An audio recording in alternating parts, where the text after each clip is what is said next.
టీఎస్ఎంసెట్ 2025 సంబంధించి కౌన్సిలింగ్ ఎప్పుడు ఉంటుంది, అసలు ప్రాసెస్ ఎలా జరుగుతుంది ఏంటనేది ఈరోజు ఈ వీడియోలో మీకు అయితే చెప్తాను. అలానే వీడియో చూస్తున్న ప్రతి ఒక్కరు కూడా వీడియోను లైక్ చేసి మీ ఫ్రెండ్స్ అందరు కూడా షేర్ చేయండి. ఇలాంటి లేటెస్ట్ అప్డేట్స్ అన్ని మిస్ అవ్వకుండా ఉండాలంటే వెంటనే ఛానల్ అయితే సబ్స్క్రైబ్ చేసి పెట్టుకోండి. అండ్ ఎప్పటికప్పుడు లేటెస్ట్ అప్డేట్స్ అనేవి వస్తూ ఉంటాయి. కౌన్సిలింగ్ సంబంధించి అన్ని అప్డేట్స్ కూడా వస్తాయి అనమాట. అండ్ నెక్స్ట్ మీకు కంప్లీట్ గైడెన్స్ కావాలంటే వెంటనే మీరైతే మెంటర్షిప్లో మీరైతే జాయిన్ అవ్వండి. లిమిటెడ్ సీట్స్ మాత్రమే ఉంటాయి. అండ్ ఫీజు వచ్చేసి ఇక్కడ ఇచ్చాను. నెక్స్ట్ మీరు మెంటర్షిప్లో జాయిన్ అయిన తర్వాత మీకు ఏమేమి ప్రొవైడ్ చేస్తామంటే top college and courses list, next వచ్చేసి డిసిషన్ మేకింగ్ ఉంటుంది. నెక్స్ట్ మీ యొక్క ర్యాంక్ని బేస్ చేసుకొని టాప్ కాలేజ్లో ఏమేమి బ్రాంచెస్ వస్తున్నాయి కూడా మీకైతే లిస్ట్ అనేది ప్రొవైడ్ చేయడం జరుగుతుంది.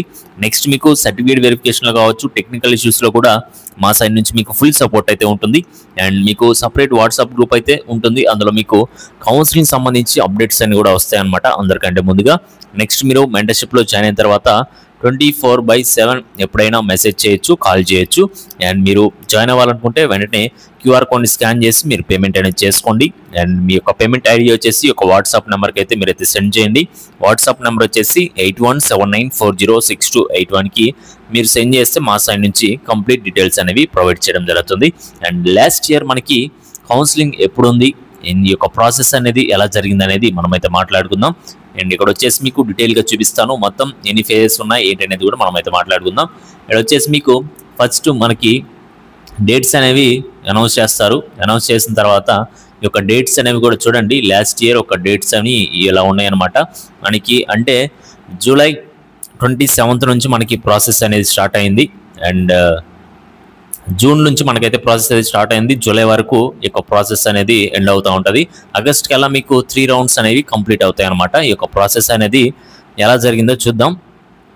జూన్ 27 మనకి స్టార్ట్ అయింది. ఏంటిదంటే online filling basic information, payment of processing fee and slot booking for selection of help line centres and date and time to attend for certificate verification. And first వచ్చేసి మీరు counselling సంబంధించి registration అనేది చేసుకోవాలి. ఆ రిజిస్ట్రేషన్లో వచ్చేసి మీరు స్లాట్ బుకింగ్ అనేది చేసుకోవాలన్నమాట మీ యొక్క సర్టిఫికేట్ వెరిఫికేషన్ కోసం. నెక్స్ట్ వచ్చేసి certificate verification for already slot booked candidates. And ఈ యొక్క డేట్స్లో మీరైతే వెళ్ళాలన్నమాట వెరిఫికేషన్ చేయించుకోవడానికి. నెక్స్ట్ వచ్చేసి excising options after certificate verification. మీరు వెరిఫికేషన్ అయిన తర్వాత ఈ యొక్క డేట్స్లో మీరైతే ఆప్షన్స్ అనేవి ఎంటర్ చేసుకోవాలి. వెబ్ ఆప్షన్స్ అంటే ఏంటంటే మీరు ఈ టైం కల్లా లిస్ట్ అనేది ప్రిపేర్ చేసుకొని ఉండాలన్నమాట. ఎప్పుడు కౌన్సిలింగ్ డేట్స్ వచ్చే టైం లోపు మీరైతే లిస్ట్ అనేది ప్రిపేర్ చేసుకొని రెడీగా ఉంటే ఆప్షన్స్ అనేవి పెట్టవచ్చు. అంతేగాని మీకు ర్యాంక్ను బట్టి లిస్ట్ అనేది ప్రిపేర్ చేసుకోవాలి. అంతేగాని మీ ఫ్రెండ్స్ అన్ని పెట్టారు, నేను ఇన్ని పెట్టాను, నాకు ర్యాంక్ ఎంత వచ్చింది అవన్నీ చూడకుండా మీకు ఇష్టం వచ్చినట్లు ఆప్షన్స్ పెడితే ఫస్ట్ ఫేజ్లో కాదు అండ్ ఎన్ని రౌండ్స్ కండక్ట్ చేసినా కూడా మీకు సీట్ అయితే రాదు. అండ్ నెక్స్ట్ వచ్చేసి ఫ్రీజింగ్ ఆఫ్ ఆప్షన్స్. అండ్ అంటే మీరు ఆల్రెడీ ఆప్షన్స్ అనేవి పెడతారనమాట, number of options. For suppose మీకు ర్యాంకు ఒక 50K వచ్చింది అనుకోండి, మీ ర్యాంక్ని బేస్ చేసుకొని ఒక 30 ఆప్షన్స్ 20 ఆప్షన్స్ మీరు లిస్ట్ అనేది ప్రిపేర్ చేసుకున్నారు. అండ్ ఆ 30 ఆప్షన్స్ పెట్టిన తర్వాత మీరు ఆప్షన్స్ అనేవి ఫ్రీజ్ చేయాలి అండ్ ఫ్రీజ్ చేసుకోవచ్చు. నెక్స్ట్ వచ్చేసి professional allotment of seats on are before 27/20/24 లోపు మనకి ఒక అలాట్మెంట్స్ అనేవి కూడా మనకైతే రిలీజ్ చేస్తామని చెప్పేసి కూడా అప్డేట్ అయితే ఇవ్వడం జరిగింది.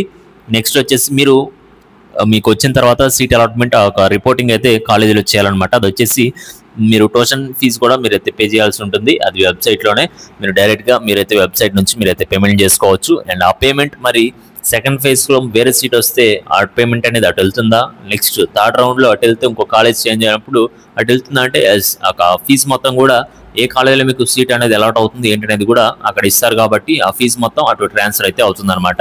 మీరు పేమెంట్ ట్యూషన్ ఫీజు అనేది పే చేసుకోవాలి. మీకు సీట్ అలాట్మెంట్ వచ్చిన తర్వాత ఈ టైంలో మీరైతే రిపోర్టింగ్ అయితే చేయాలన్నమాట. ఇలా ప్రాసెస్ మొత్తం జరుగుతూ ఉంటుంది 1 by 1 కూడా. నెక్స్ట్ వచ్చేసి ఇది అయిన వెంటనే ఒక 1 వీక్ గ్యాప్ తీసుకొని 5 days లేదంటే 1 వీక్లో మళ్ళీ సెకండ్ ఫేజ్ అనేది స్టార్ట్ అయిపోతుంది వెంటనే. ఇక్కడ మీకు ఎక్కువ టైం ఉండదు అనమాట. అందుకని చెప్పేసి ఏం చేయాలంటే ఫస్ట్ ఫేజ్లోనే మీరు నెంబర్ ఆఫ్ ఆప్షన్స్ ఎన్ని పెట్టాలి అండ్ మీ ర్యాంక్ ఏ కాలేజీలో సీట్ వస్తుంది అండ్ ఎంత టాప్ కాలేజ్ కోసం ట్రై చేయాలి, కింద వరకు ఎన్ని ఆప్షన్స్ పెట్టాలి ఏంటి అనేది కూడా మీకు కంప్లీట్గా మెంటర్షిప్లో జాయిన్ అయిన వాళ్ళకి నేను లిస్ట్ అయితే ప్రొవైడ్ చేస్తాను. ఎప్పుడు కౌన్సిలింగ్ డేట్స్ వచ్చే లోపు లిస్ట్ అనేది ప్రొవైడ్ చేస్తాం మీకు. అండ్ అదే విధంగా మీరైతే ఫాలో అయిపోతే సరిపోతుంది అనమాట. అంతేగాని మీకు ఇష్టం వచ్చినట్లు ఆప్షన్స్ కనబెడితే ఎక్కడో చోట మీరు సీట్ అనేది మిస్ అయ్యే ఛాన్స్ అయితే ఉంటుంది. మళ్ళీ సెకండ్ ఫేజ్ అయిన తర్వాత సేమ్ ప్రాసెస్, మళ్ళీ థర్డ్ ఫైనల్ ఫేజ్ అయితే ఉంటుందన్నమాట. అండ్ నెక్స్ట్ ఒక 3 ఫేజెస్లో కూడా మీకు సీట్ రాలేదు అనుకోండి, అండ్ ఎక్కువ మంది స్టూడెంట్స్ ఉంటే కనుక మీరందరూ గవర్నమెంట్ని అడిగితే కనుక వీళ్ళు ఏం చేస్తారంటే స్పెషల్ రౌండ్ అనేది కండక్ట్ చేయడం జరుగుతుంది. అందుకని మ్యాక్సిమం ఫస్ట్ ఫేజ్లోనే మీకు 1,00,000 ర్యాంక్ వచ్చినా కూడా 1,00,000 ర్యాంక్ వచ్చినా కూడా ఏం చేయాలంటే ఫస్ట్ ఫేజ్లోనే టాప్ 10-20 కాలేజీలో ఏదో బ్రాంచ్ అయితే వస్తుంది. ఆ లిస్ట్ మొత్తం మీరైతే ప్రిపేర్ చేసుకోవాలి. అంతేగాని మీ ఇష్టం వచ్చినట్లు ఆప్షన్స్ అనేవి పెట్టారనుకోండి, ఎక్కడ కూడా మీకైతే సీట్ అనేది రాదు. దీన్ని బట్టి మీరైతే లిస్ట్ అనేది ప్రిపేర్ చేసుకొని రెడీగా ఉండండి. మళ్ళీ కౌన్సిలింగ్ సంబంధించి మనకి అఫీషియల్ అప్డేట్ అనేది వస్తుంది. వచ్చిన వెంటనే మీకు మెంటర్షిప్లో జాయిన్ అయిన స్టూడెంట్స్ అయితే కనుక మీకు వాట్సాప్ గ్రూప్ ఉంటుంది కదా, ఆ గ్రూప్లో మీకైతే అప్డేట్ అయితే ఇచ్చేస్తాను. మిగతా వాళ్ళందరూ కూడా డైలీ వస్తున్న అప్డేట్స్ అని కూడా ఫాలో అవుతూ ఉండండి. ఎక్కడ కూడా అప్డేట్స్ అనేవి మిస్ అవ్వకుండా ఉంటారు ఛానల్ సబ్స్క్రైబ్ చేసుకుంటే. అండ్ డిస్క్రిప్షన్లో మీకు వాట్సాప్ టెలిగ్రామ్ లింక్స్ ఉంటాయి. ప్రతి ఒక్కరు కూడా వాటిలో జాయిన్ అయ్యి వస్తున్న అప్డేట్స్ అన్ని కూడా ఫాలో అవుతూ ఉండండి. Okay guys, thank you.